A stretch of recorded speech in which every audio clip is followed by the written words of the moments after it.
Kampung Mahmud merupakan salah satu kampung adat yang terdapat di Kabupaten Bandung, terletak di RW 4, Desa Mekarahayu, Kecamatan Marga Asih, Kabupaten Bandung bagian selatan. Jaraknya kira-kira 6 km dari Soreang sebagai ibu kota kabupaten. Kampung Mahmud didirikan sekitar abad ke-15 oleh Sembah Eyang Abdul Manaf yang masih memiliki garis keturunan Syarif Hidayatullah. Kata Mahmud berasal dari bahasa Arab yaitu Mahmudah yang memiliki arti puji. Kata puji tidak memiliki arti yang sama dengan terpuji, tetapi memiliki arti rees, bangga, atau dede, kasih sayang penuh dengan penuh rasa ikhlas.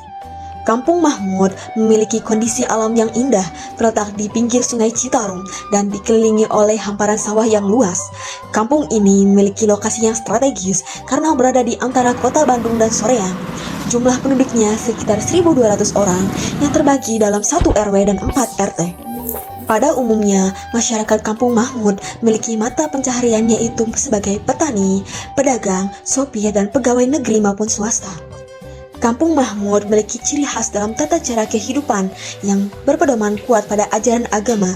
Masyarakat Kampung Mahmud menganut agama Islam yang memiliki keyakinan kuat terhadap keberadaan leluhur dan karuhun. Masyarakat Kampung Mahmud memang tergolong masyarakat yang sangat teguh memegang dan melaksanakan tradisi yang diwarisi oleh leluhurnya. Sebagai kampung religi, tentu di dalam kehidupan sehari-harinya, Kampung Mahmud menerapkan banyak tata cara serta aturan adat. Aturan tersebut menjadi salah satu tonggak melestarikan Kampung Mahmud. Awal mula enggak secara gamblang nyebut wayang golek ya, jadi nyebutnya dulu yang nggak boleh ditabuh di sini, ibarat kata orang sini mah goong, goong agung. Oh iya. Kan di wayang golek juga ada boleh kata di sini. Terus dari segi ternak mah soang, kalau soang nggak apa ya? Angsa. Nah, itu kan suka berisik gitu. Suaranya kan kenceng kalau nggak boleh gitu. Namun, di sisi lain, arus modernisasi yang terdapat pada saat ini tetap membawa dampak terhadap kehidupan sosial budaya masyarakat Kampung Mahmud yang sudah mulai menampakkan perubahan. Bagi saya, mengunjungi kampung adat Mahmud itu telah memberikan banyak insight tentang bagaimana suatu kelompok masih bisa survive di tengah arus globalisasi dan perkembangan zamannya begitu pesat.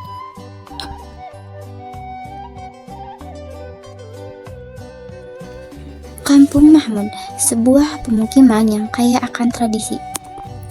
Mari kita telaah 7 unsur budayanya. Yang pertama, sistem religi atau kepercayaan. Masyarakat Mahmud memegang teguh agama Islam, warisan dari pendiri yang juga seorang ulama. Mereka juga menghormati karuhun, para leluhur yang berjasa. Kalau misalkan di sini juga ada. Jadi kebetulan kan kalau di sini, kalau misalkan disebut nama kaum utama yang tadi Syekh Abdul Manaf gitu kan. Kedua, ada bahasa. Bahasa Sunda adalah bahasa ibu yang digunakan sehari-hari di Kampung Mahmud. Kita jadi bisa melihat orang-orang Sunda yang masih menjaga tradisinya dan warga-warga di sini juga ramah banget, jadi seru banget. Ketiga, sistem organisasi sosial. Kepemimpinan di Kampung Mahmud sangatlah unik dengan menggabungkan ketua adat dan pemuka agama sebagai pemimpin informal, serta ketua RW dan RT sebagai pemimpin formal, yaitu untuk urusan administratif. Ya memang kalau di sini selain kepemerintahan ada yang lebih kuat yaitu sesepuh. Jadi kita juga mau bikin program atau ada program dari anggaplah dari desa gitu ya. Kita mesti lapor dulu ke sesepuh. Terus misalkan kayak wah ini nggak boleh ya kita nggak bisa maksain. Dia harus sesuai izin sesepuh aja. Segi sosialnya selain tokoh masyarakat disebut tadi kan ada tokoh agama. Jadi tokoh agama bagian sosial beliau paling ngadain pengajian tiap hari apa gitu. Rata kalau yang paling dominan ibu-ibu lah, ibu kan dari Senin, jadi 1 minggu itu liburnya paling sehari sore gitu, jadi cuman tempatnya beda-beda gitu. Keempat, ada sistem mata pencaharian. Dahulu bertani, kini masyarakat Mahmud memiliki beragam profesi, termasuk berdagang dan pengusaha mebel yang menjadi ciri khas kampung ini sejak tahun 1985. sekarang sih udah mulai banyak ragamnya. Ibaratnya yang ngantor ada, terus yang kuli banyak, petani masih ada gitu. Kalau dulu kisaran tahun 90-an lah memang kebanyakan petani. Kalau sekarang kan sawahnya juga udah mulai nyempit. Lebih ke ini apa perkembangan zaman? Ya, ngikuti zaman. Terus yang produksi misalkan produksi mebel, produksi kayak baju, sweater, jaket, topi gitu ada. Nah, terus yang jualan UMKM gitu, bervariasi.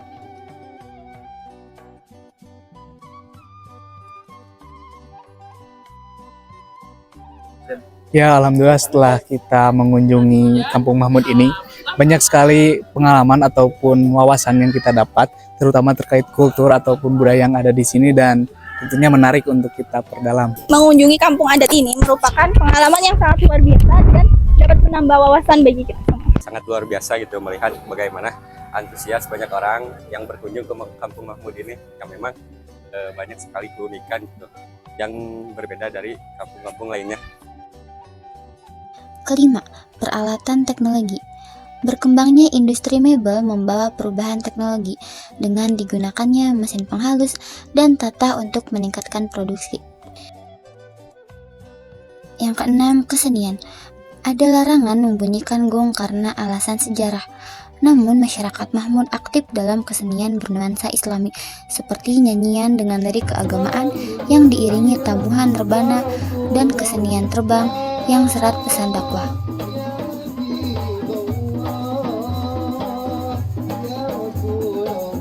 Masih dipertahankan sekarang. Yang paling dominan, maksud dominan kan suka ada yang pakai acara hajatan atau acara hari besar. Paling di sini terbang yang masih kuat. Kalau kemarin waktu tahun-tahun yang lalu adalah silat, terus ya seni silat juga masih sekarang lah ada, cuman kalau jenis pencaksilatnya kan sekarang dikolaborasi sama terbang gitu biasanya. Jadi tiap hari ada pertunjukan suflah gitu, ibarat penari gitunya, cuman dia pakai gerakan silatnya gitu. Udah hadroh terbang, memang kalau orang sini sebutnya terbangan gitu ya, kalau mungkin bahasa luar hadroh. Cuma biasanya kalau hari besar ibarat muludannya, peringatan Maulid Nabi, terus peringatan Isra Mi'raj, biasanya itu. Terus misalkan kalau kita mau hajatan, mau nikahan apa hitanan gitu ya, memang suka adalah daripada sepi gitu. Cuman kalau di sini kan kalau buat pentas misalkan kita ngadain nikahan, misalkan kan dilarang lah kalau mau sewa pemain dangdut itu. Kalau dari segi pementasan ya, dangdut itu dilarang. Terus wayang golek juga nggak boleh di sini. Dari dulu lah itu wayang golek. Ketujuh, sistem pengetahuan. Pendidikan di Kampung Mahmud terpusat pada madrasah yang berbasis Islam. Mereka menerapkan konsep Wiyata Mandala, yaitu menekankan lingkungan sekolah sebagai tempat pendidikan, peran kepala sekolah, kerjasama guru dan orang tua, serta pelibatan masyarakat sekitar. Madrasah juga mempererat hubungan kekeluargaan di komunitas Mahmud. Kan pendidikan agama ya, paling tiap waktu, misalkan di masjid ini, tiap waktu sholat, kami sholat, dan ngaji anak-anak gitu. Kalau yang masih sekolah paling waktunya habis maghrib sama habis subuh. Kalau misalkan anaknya nggak sekolah ya tiap waktu juga gitu. Jadi biasanya kalau misalkan maghrib pelajarannya baca Quran, sama orang sini bilang mah rukunan lah, rukun wudu, rukun sholat kayak gitu. Terus habis isya biasanya jarang yang udah agak dewasanya dilanjut sama talaran apa gitu. Nah kalau misalkan pada duhur ke kitab-kitab yang kuning kayak gitu. Kalau habis subuh baca Quran sama kitab. Biasanya kalau habis asar bab ilmu alat gitu. Jadi segala macam juga masih berjalan lah gitu. Di tengah hiruk pikuk modernisasi dan globalisasi yang ada di Indonesia ini, ternyata masih ada kampung adat di Indonesia yang dimana namanya itu Kampung Adat Mahmud yang berada di Bandung. Semoga Kampung Mahmud ini menjadi kampung yang masih ataupun akan bertahan sampai kapanpun dan juga bisa masih dilestarikan oleh masyarakat setempat. Penduduknya ramah, udaranya juga segar, dan suasananya damai.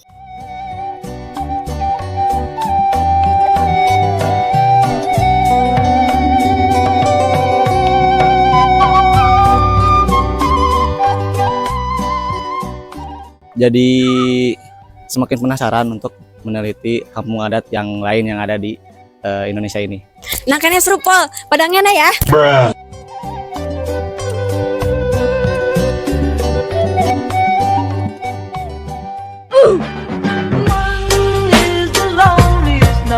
That you'll ever do. Two can be as bad as one. It's the loneliest number since the number. One is the loneliest number that you'll